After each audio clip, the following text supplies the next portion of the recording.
TRS party BRS మారిన వాళ్ళు అదే విధంగా ఇప్పుడు కాంగ్రెస్ వాళ్ళ దాన్ని ఏమంటారు పెద్ద వేరే శాస్త్రం ఉంది, వాళ్ళ బాటదొక్కిరు, వాళ్ళ బాటదొక్కి వాళ్ళు దోసుకుని జమ చేసుకున్నారంట. వీళ్ళు వాళ్ళు పంచుకుందామని ఏం చేస్తున్నారు, మెల్లగా కాంగ్రెస్ షురు చేస్తారు దోసుకోడు. అది మన కంటికి అనిపిస్తలేదు. కాంగ్రెస్ సాబకి నీరులాగా మంచిగా దోసుకొని స్టార్ట్ చేశారు. సంవత్సరం పాలన అన్నారు, సంవత్సరంలో దోసుడు స్టార్ట్ అయిందయ్యా, ఇంకా 4 ఏళ్ళు నాకు చాలు ఉన్నట్టున్నాయన.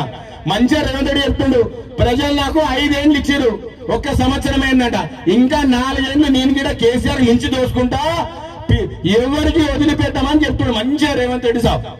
అందుకే మేము ఏం చెప్తాం, రేవంత్ సాబ్ నువ్వు దోసుకున్నా కేసీఆర్ దోసుకున్నా అన్ని కక్కిస్తాం. వచ్చే ప్రభుత్వము తెలంగాణలో గోలకొండ కిల్లా మీద బీజేపీ జెండా ఎగిరేస్తామని ఈ సభాముఖంగా చెప్తున్నాము. జాగ్రత్త బిడ్డ, ఖబర్దార్. రాబోయే రోజుల్లో బీజేపీ ప్రభుత్వం ప్రజలందరూ రెడీగా ఉన్నారు.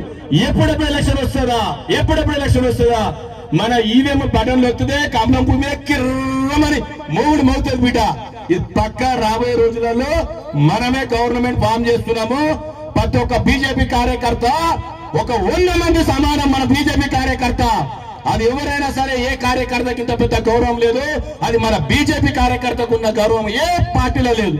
ఎందుకంటే మన బీజేపీ ఉన్న కార్యకర్త ఎవరైనా సరే అవతల వ్యక్తి 100 మంది సమానం చెప్పే కార్యకర్త మన బీజేపీ పార్టీలో ఉన్నాడు.